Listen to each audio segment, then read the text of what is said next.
Hello everyone, very good morning.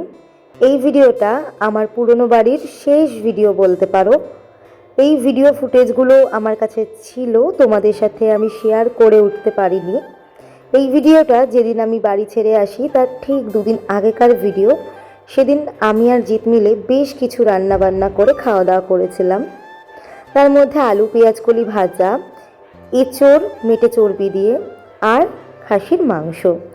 তো রান্না করার পরের ভিডিও নেই, কিন্তু জোগাড়যান্ত্রী করার ভিডিওটা ছিল, তাই ভাবলাম তোমাদের সাথে একটু শেয়ার করে দিই। আর সেদিন আলু পেঁয়াজকুলিটা শুধু আমি ভেজেছিলাম, বাকি এঁচোড় মেটে চর্বিটা জিৎ রান্না করেছিল, আর মাটনটাও জিৎ রান্না করেছিল।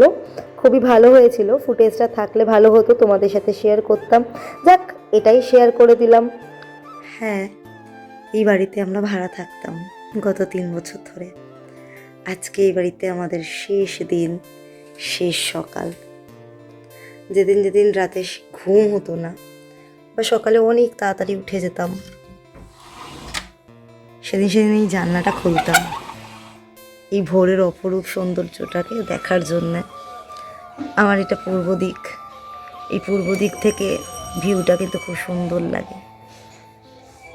আকাশটাও খুব সুন্দর, শরৎকালে আরও সুন্দর হয়ে ওঠে। যতটা পূর্ব দিক, তাই সূর্যোদয় হয়, খুবই সুন্দর লাগে। আর এই নারকেল গাছটার জন্য যেন আরও অপরূপ সৌন্দর্য হয়ে ওঠে এই যে। আর দেখো, আমার একদম বাদিকে রয়েছে চৈতন্য মন্দির। প্রত্যেকদিন ভোরবেলা কিন্তু একবার হলেও এই কীর্তন, মানে নাম কীর্তনে আমার ঘুমটা ভাঙত। আর কোনোদিন তো এই বাড়িতে আসা হবে না, কোনোদিন এই জানলাটা আমি খুলব না, কোনোদিনও আমি ভোর হওয়ার মুহূর্তটা ক্যাপচার করতে পারবো না। তো আজকে শেষ দিন, এইটুকু স্মৃতি আমার সাথে নিয়ে যাচ্ছি। এই আকাশটা তো দেখছো, এখন বসন্ত, যখন শরৎ আসে এই আকাশটা আলাদাই সৌন্দর্য দেয়।